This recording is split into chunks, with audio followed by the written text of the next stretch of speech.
They always said Everbrook Estates was the safest place in the county, a pocket of perfection where the streets were freshly paved, the trees trimmed with almost surgical precision, and the air smelled of cut grass and barbecued ribs.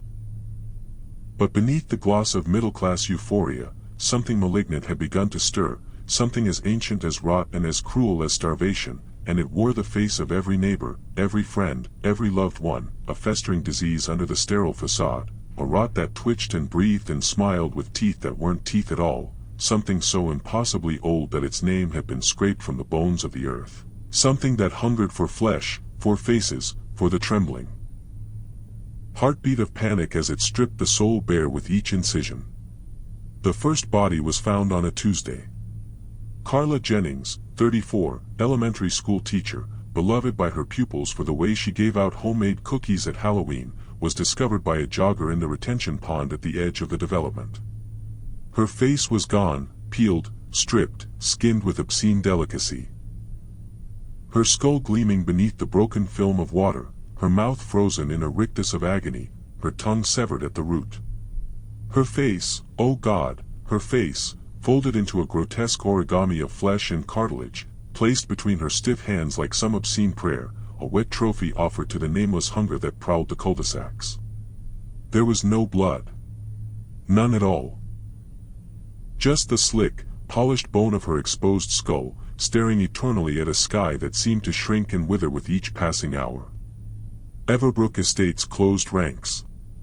No one spoke to the media. The HOA insisted it was an isolated incident. But the smell, oh, the smell of fear, of distant rot, began to bloom in the air, cloying and sweet, a prelude to madness, a miasma that crawled into lungs and laid eggs in the brain, whispering that the walls were paper-thin and the dark was deeper than they remembered. And somewhere, far beneath the sterile lawns and pristine houses, something smiled, and stitched a new mask in the dark, and it was only the beginning. 3 days later, the neighborhood, driven by hysteria and paranoia, formed a watch group. Men and women who barely knew each other's names now clutched baseball bats, golf clubs, and rusted kitchen knives as they patrolled streets that felt less like home and more like the waiting room of hell. The killer, though, was already inside their walls, inside their blood, inside the very marrow of the place, growing bolder, feeding, evolving. The second victim, Michael Crane, 47, insurance adjuster, found in his living room. Face gone, skull gleaming under the flicker of television static. A crude paper smiley face pinned where his features should be, button eyes sewn grotesquely into his sockets, crude twine stitches that oozed dark ichor. His torso was split open, ribs cracked like the wings of a crushed bird, his organs arranged meticulously in a spiral of shimmering red, a shrine to something unspeakable. A note pinned to his chest, I wear what you waste. I smile because you can't. I am the face beneath the face. Blood smeared the walls in haphazard trails, spirals, symbols that seemed to move when stared at too long. The neighborhood held its breath, and Everbrook became a crucible of whispered madness. People began seeing shapes, two tall silhouettes with arms that bent wrong, faces that flickered like broken film, eyes that glowed where eyes shouldn't be. The air grew thick, viscous, as if time itself had begun to rot. And somewhere in the endless thrum of insect wings and rustling leaves, laughter, wet, gurgling, insectal, began to rise. The laughter was inside the pipes, in the walls, in the breath behind your neck even when you knew you were alone.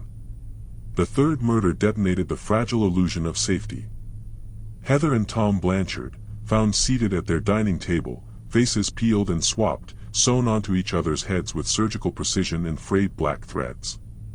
The table set for dinner. Plates of liquefied meat, rancid vegetables crawling with larvae, the centerpiece a bouquet of severed fingers bound with human hair.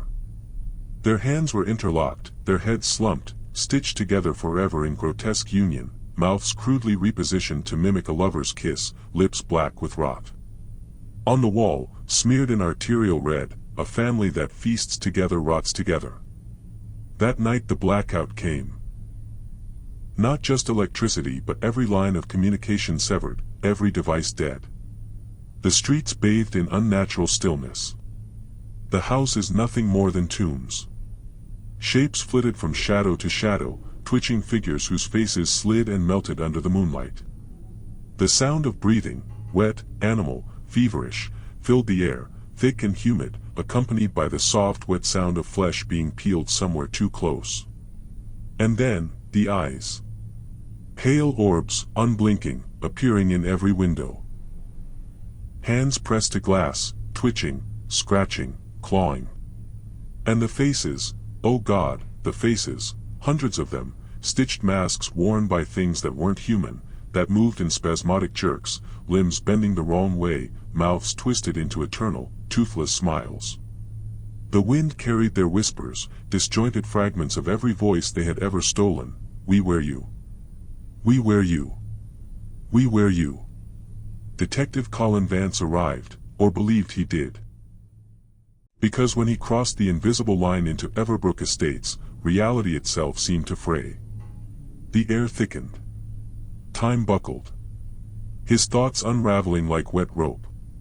The people left, if they were still people, wandered in broken circles, some with faces half-peeled, others missing eyes or jaws, flesh sloughing off in greasy sheets. The streets were rivers of blood, the sky itself seemed bruised, sagging as though the weight of something unspeakable pressed against it. It wasn't one killer. It was many.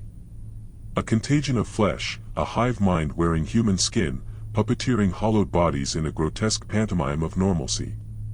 Vance stumbled through streets slick with blood, through cul-de-sacs where heads were impaled on mailboxes, torsos arranged in obscene sculptures, eyes harvested in glass jars stacked like ornaments, their pupils dilated as if even in death they could still see. In the park, he found the nest. A writhing, heaving monolith of skin and sinew, faces stitched together in endless layers, mouths whispering half-formed words, limbs twitching beneath the hide. It pulsed, it breathed, and when it saw him, 100 mouths smiled, and he felt the pull, the call, deep in his bones. His hands twitched.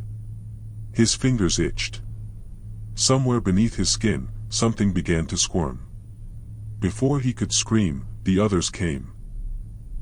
Shadows peeling from the night, crawling on shattered limbs, their flesh sloughing away to reveal the glistening red underneath.